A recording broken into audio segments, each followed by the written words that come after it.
नांदेड जिल्ह्यातील भोकर तालुका आहे। या तालुक्यातील सावरगाव माळ नावाचे गाव आहे। मध्यम स्वरूपाची वस्ती या ठिकाणी आहे। येथील लोकांची मजुरी आणि शेती करणे हा मुख्य व्यवसाय आहे। सावरगाव माळ या ठिकाणी मारुती माधव टिकेकर नावाचा व्यक्ती राहत होता। तो देखील शेती मजुरी करून कुटुंब चालवत होता। घरात त्याची पत्नी सुरेखा टिकेकर आणि एक मुलगी असा त्यांचा परिवार। सुरेखा आणि मारुती हे दोघे कामावर गेल्यानंतर मुलगी घरात एकटी राहायची।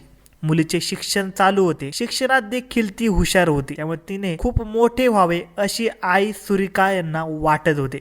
त्याप्रमाणे सुरेखा या मुलीला काहीच कमी पडून देत नव्हत्या। मारुती आणि सुरेखा मजुरी करत असले तरी त्यांचे मुलीवर लक्ष हे होतेच। घरात येणारा पैसा घर संसाराला पुरत होता। मात्र याच काळात सुरेखाचा पती मारुती याला दारूचे व्यसन जडले, त्यामुळे तो वेळ मिळेल तेव्हा दारू पिऊन यायचा।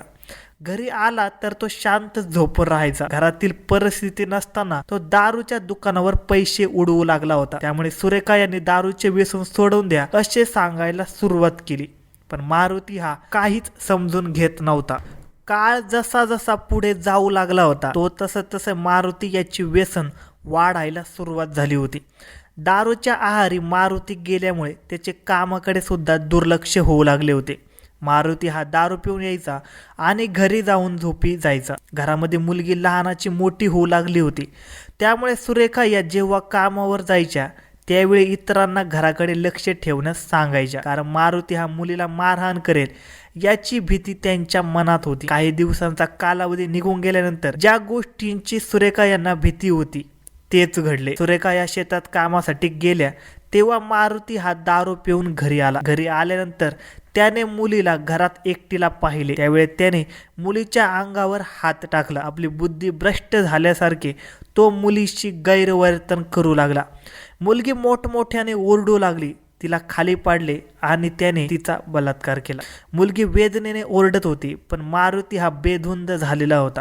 संध्याकाळच्या सुमारास जेव्हा सुरेखा ही घरी आली तेव्हा मुलीने सर्व काही घडलेला प्रकार सांगितला। त्यावेळी सुरेखा यांची तळपायाची आग मस्तकात गेली। ज्या मुलीचे संरक्षण करण्याची जबाबदारी बापावर असते त्यानेच काळे तोंड केले होते। सुरेखा या पतीने केलेल्या कारनाम्यामुळे लालबुंद झाल्या होत्या। त्या तात्काळ मुलीला घेऊन भोकरच्या पोलीस ठाण्यात गेल्या।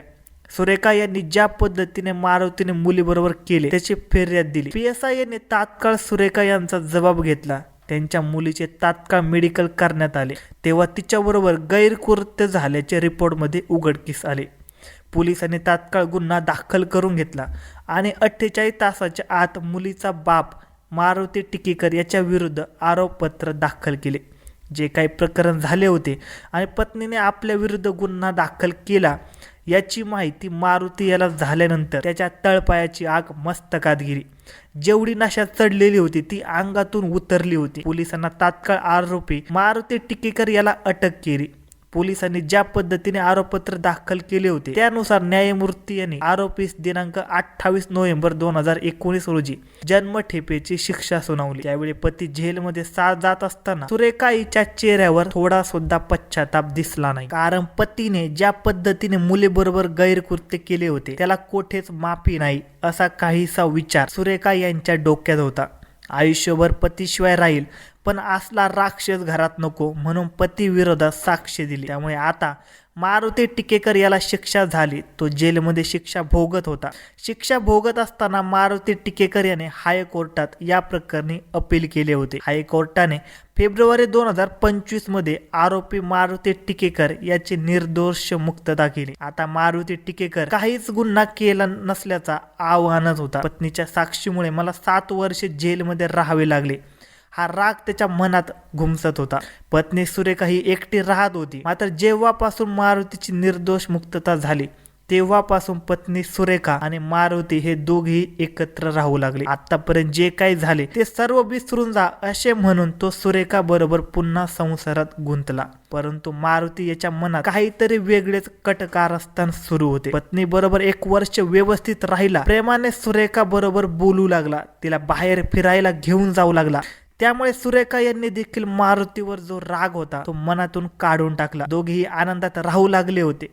सुरेखा यांच्या मारुती जेलमध्ये गेल्यानंतर आई वडिलांशी संपर्क वाढला होता. आई वडीलच सुरेखाची काळजी घेत होते. त्यामुळे सुरेखा ही जर कुठे जाणार असेल तर ती वडिलांना फोन करून सांगत होती. 7 एप्रिल 2025 रोजीचा तो दिवस होता. त्या दिवशी मारुती हा खूप आनंदात दिसत होता. त्यामुळे सुरेखा हिने विचारणा केली तेव्हा आज आपल्याला जंगलात फिरायला जायचे आहे असे मारुती सुरेखाला म्हणू लागला.